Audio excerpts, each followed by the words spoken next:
Nous savons qu'ESIG Global Success a développé par exemple un partenariat avec l'Université Paris 13 et puis d'autres universités en France. Aujourd'hui, à ce jour, combien d'étudiants sont passés par vous qui étudient en France? Oui, il faut rappeler que nous, au niveau de l'ESIG Global Success, nous avons très tôt compris qu'il faut développer les relations internationales. Et quand je dis développer les relations internationales ou bien aller vers un rayonnement international de notre institut, c'est aller vers des partenariats solides, des partenariats réels et non des partenariats de fiction. Nous avons très tôt développé une relation de partenariat avec l'Université Paris 13. Et le partenariat est signé. Nous savons tous que l'Université Paris 13, c'est une université publique. Donc, nous pouvons parler de relations privées-publiques à ce niveau. Et ce partenariat permet à ce jour à nos étudiants, 15 étudiants de l'ESIG, de pouvoir faire le déplacement et continuer leur étude en France chaque année. L'expérience, chaque année, 15 personnes peuvent partir, c'est ça? Oui, au fait, on a commencé graduellement. Okay. La première année, on a envoyé 2 étudiants qui sont formés chez nous à l'ESIG, Global Success, qui ont fait leurs 2 ans.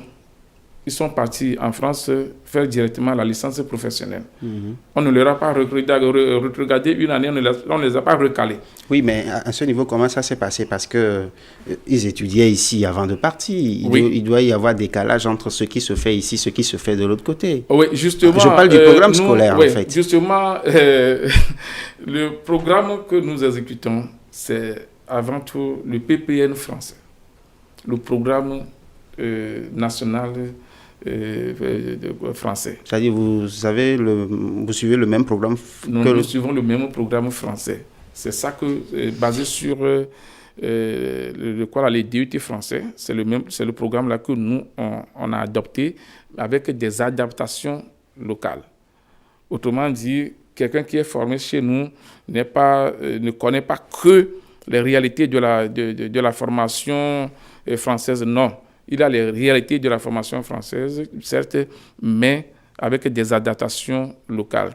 Ce programme que nous avons adopté a facilité le partenariat qu'on a signé avec l'Université Paris 13, puisque nos étudiants ici et les étudiants de Paris 13 suivent exactement le même programme. Du coup, après 2 ans, quand nos étudiants terminent leurs 2 ans, au lieu quand ils partent en France pour faire la poursuite de leurs études, à lieu qu'on dit leur niveau, oui, c'est pas trop bon, on les recale d'une année, non. Ils rentrent dans le cursus normal. Et heureusement, fort heureusement pour nous, la première année, quand on a fait l'expérience, 2 de nos étudiants sont partis. Il y a une fille et un garçon. Le garçon, il est sorti major de la promotion de licence de l'année qui a suivi. Autrement dit, il est formé 2 ans ici chez nous. Il est parti en France pour sortir major de sa promotion. La fille est sortie 3e de la promotion, ce qui a valu une félicitation officielle de la part de l'Université Paris 13 adressée, un courrier officiel, je peux vous montrer le courrier officiel adressé à l'ESIG Global Success. Sur cette base, ils ont augmenté l'année qui a suivi, le nombre a passé de 2 à 6 étudiants.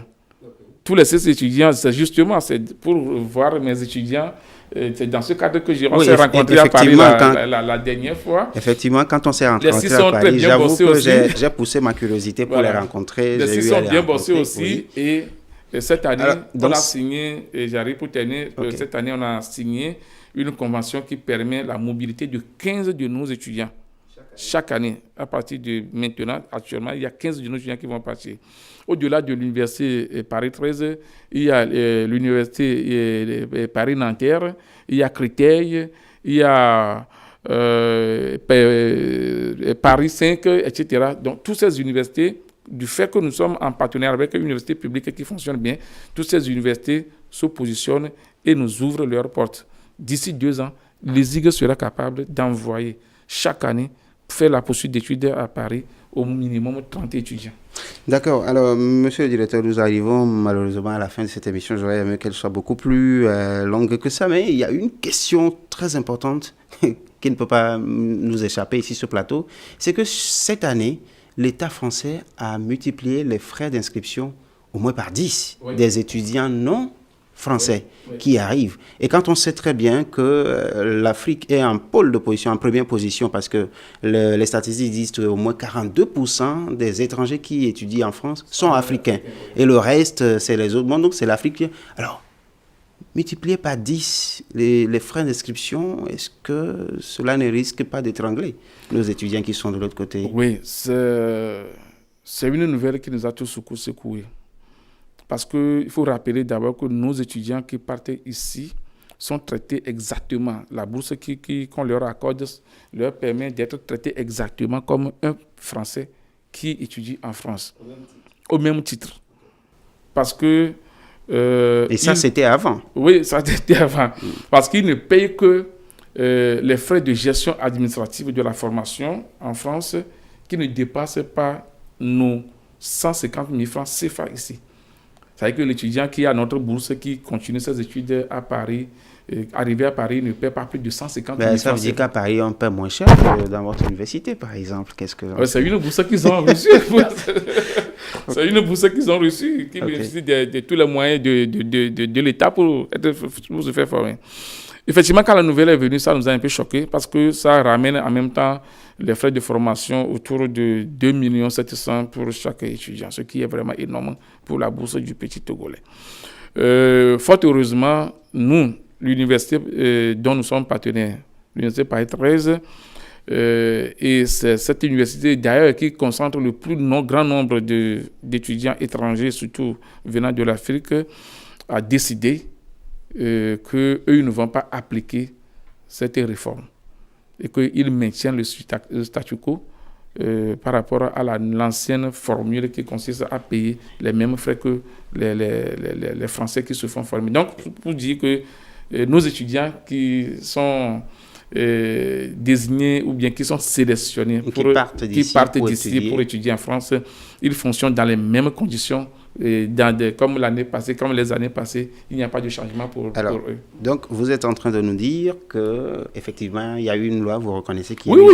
Il y a certaines parties de la France où cette loi n'est pas respectée tout simplement et la vie continue. Vous dites également que les universités dont vous êtes partenaire continuent de respecter cela comme si cette loi n'a jamais existé. Mais monsieur Robert Cedro, n'êtes-vous pas par ce canal en train de contribuer à la fuite des cerveaux? Parce que quand on envoie les jeunes là-bas, quand ils voient tout ce que nous voyons là-bas, ça brille, c'est beau, c'est cool, ils ne veulent plus revenir. Est-ce que vous ne participez pas en offrant ces facilités? Si chaque année on doit envoyer 30 personnes via ESIG, ESIG ne deviendrait peut-être pas un passoire?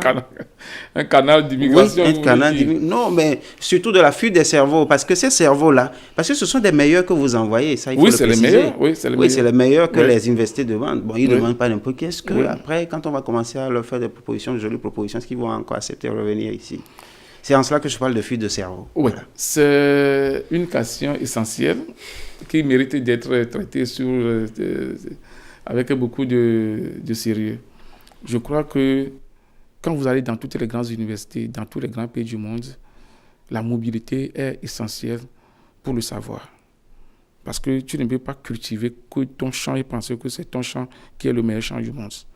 Ces jeunes-là qui partent pour recevoir le savoir d'ailleurs, ce n'est pas seulement le savoir qu'ils sont partis recevoir. Ils sont partis confronter aussi leur culture à d'autres cultures. Ils sont partis confronter leur quotidien à d'autres quotidiens. Ils sont partis confronter leur vécu à d'autres vécus.